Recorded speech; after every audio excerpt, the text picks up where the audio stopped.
Well, at first it was a contact between our agency, Foot Cone and Belding, and Dad, and that was about all the process you needed.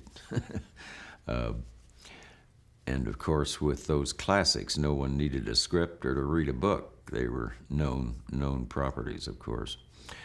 But before long, we got into other type of broadcasting, other type of shows, and at that point, it very often involved reading a book or the script of a stage play, knowing it would be adapted some, but not having a precise script necessarily in your hands.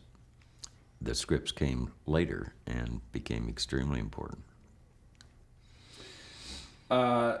So a book was chosen and then a writer was chosen to adapt it, correct? That's right. And it sounds like it was a pretty quick process, considering how many productions you would put on the air each year, right? Well, it's not quick, but in the beginning it was fairly quick because there were few properties to consider, and it had to be done fairly soon. It has evolved into a process where there are many being considered, and at various stages of consideration, up until there's a script that everybody likes, and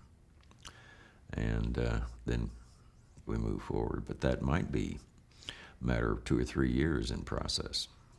How involved early on was your father once the material was set to go to air? Would he go to New York? Would he watch the television show there live? What was? He didn't go regularly, but did on occasion.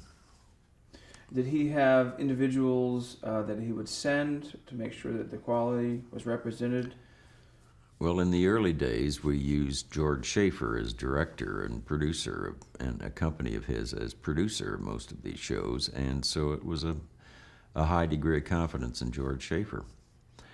But Dad enjoyed going occasionally and meeting some of the stars, but he didn't do it on a regular basis.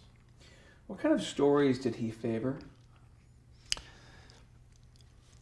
I don't know that there's a particular type. He liked drama, and I think he loved some of the old classics.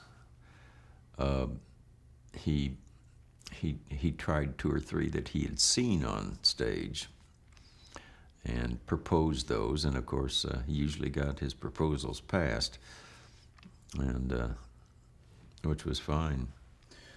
Was there anything that you've heard of that he disliked, or was there a type of program that he just didn't want to put on the air?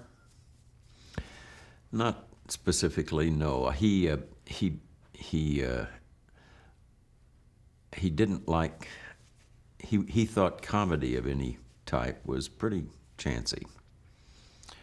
He, for example, was against the use of Born Yesterday, a decision made when he was not feeling well. And he thought it was downgrading to Murray Martin. After it became a success, he thought it was all right. And Born Yesterday was aired October 28th in 1956. Right. And Murray Martin was the star in that show and did a great job and loved it, and it worked out well.